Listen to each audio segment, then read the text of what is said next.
Let it be a Nick and Jane, and let it be a Mr. Smith, a banker of Nick and Jane. They both keep their money in his bank. That's why we use the title Mr. Smith with respect. Nick really wants to buy, well, let's say Jane's bicycle, but he has no money. More precisely, he has money, but not enough, only $10, while Jane wants $100 for her precious bicycle. That's a problem. What should Nick do? Well, this bicycle is so desirable. He gives Jane his $10 as a deposit and asks plaintively not to sell the bike to anyone. He says that he will bring the rest of the money soon. At the same time, he runs to his bank, to the respected Mr. Smith, to get a loan for the missing $90. As ill luck, Mr. Smith has no money at this moment, but he knows perfectly about $10, which Nick gave to Jane. And where will Jane bring his money to? That's right. She will put these $10 in her lovely bank to the same Mr. Smith. Therefore, Mr. Smith asks Nick to come back tomorrow in the hope that tomorrow he will get these $10. And everything happens this way. The next day, Jane brings $10 to the bank.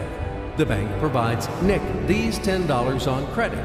Nick immediately gives them to Jane. She again puts them in a bank. The bank again provides Nick these $10 on credit, etc.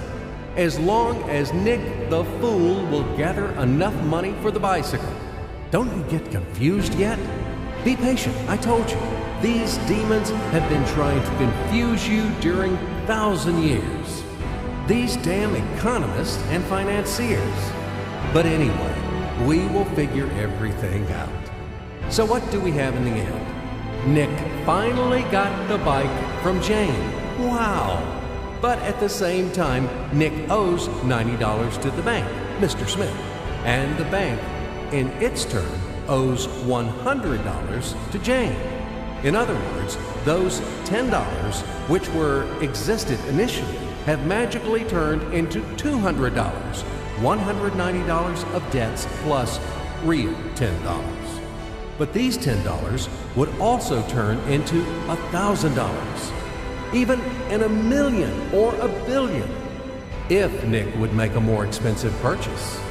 In this case, our $10 would make the increasing number of its cycles, circuits from hands to hands.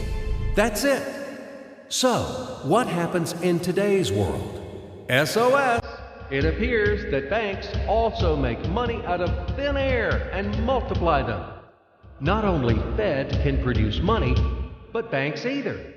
In short, everybody can do this, except you and me. We are not in the business at this celebration of life. I would like to print or draw some money as well. In fact, these banks multiply money without any control. And we're still wondering why the banker lives better.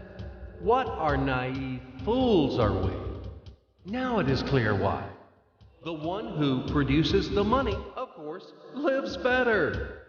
But this is not enough. From this moment, poor Nick will never be able to repay his debts owed to the bank, no matter how hard he would work. Silly Nick doesn't know it yet, that he's in slavery to the bank, in credit bondage forever, because those $90 which he owes to Mr. Smith do not exist in nature at all. Sly Mr. Smith made his money out of nothing. He created them out of thin air, just one click. And $10 turned into $200. Yes, but you can object reasonably.